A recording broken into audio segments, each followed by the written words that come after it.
দেখো তোমরা সব কি অবস্থা, দেখো সব কিছু ভাঙচুর করে কারেন্ট কেটে দিয়েছে, এই যে জিনিসপত্র সব এই করে দিয়েছে। আমি এখন মেয়েটাকে নিয়ে কোথায় যাবো? এখন আমার কাছে টাকা চাইছে না, আমাকে থাকতে দেবে না। আমি কি করব বলো, তোমরা বলো আমি কি করব? আমি কিছু করতে পারছি না।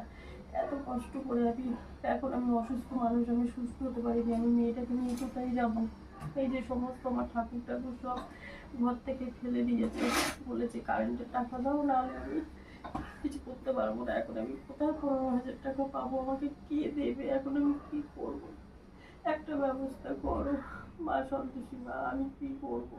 আমার যে কেউ নেই, যে কেউ এসে দেখবে, একটা কিছু করো মা সন্তোষী মা, একটা কিছু করো। এইভাবে আর কি করে চলবো? আমি কি করে থাকবো? মেয়েটাকে নিয়ে কোথায় যাব? কোথায় গিয়ে থাকবো?